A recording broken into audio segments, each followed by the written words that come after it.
Boisar police स्टेशनचे police निरीक्षक उमेश पाटील यांची बुधवारी रात्री उशिरा तडकाफडकी बदली करण्यात आली आहे। त्यामुळे सर्वत्र खळबळ उडाली आहे। अजूनही या बदलीचे स्पष्ट कारण समजू शकले नाही, त्यामुळे हा चर्चेचा विषय बनला आहे।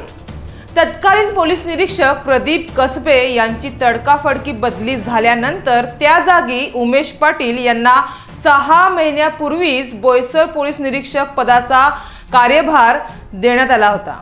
गेल्या वर्षभरात शहरातील कायदा व सुव्यवस्था तसेच अवैध धंद्यांचे वाढते प्रमाण रोखण्यात पाटील यांना बऱ्यापैकी यश आले होते। मात्र बुधवारी रात्री त्यांची तडकाफडकी बदली करण्यात आली असल्याने उमेश पाटील हे सिस्टमचे बळी पडल्याची सर्वत्र चर्चा आहे।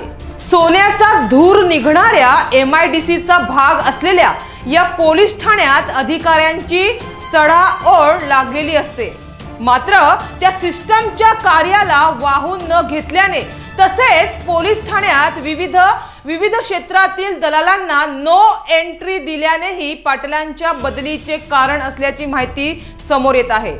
पाटील यांच्या बदलीमुळे पोलीस दलासह बोईसर शहरात एकच खळबळ उडाली असून या बदलीमागची विविध कारणे असल्याचीही चर्चा सुरू आहे। मागील 1.5 ते 2 वर्षात 3 पोलीस निरीक्षकांच्या बदलीमुळे पुन्हा एकदा बोईसर पोलीस ठाणे चर्चेचा विषय ठरला आहे। त्यामुळे पुन्हा चढाओढीत कुणाची वर्णी सोन्याच्या धूर सोडत असलेल्या पोलीस ठाण्यात होणार याकडे सर्वांचं लक्ष लागून राहिलं आहे।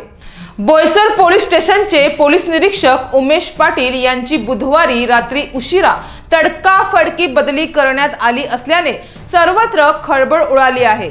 अजूनही या बदलीचे स्पष्ट कारण समजू शकले नाही, त्यामुळे हा चर्चेचा विषय बनला आहे।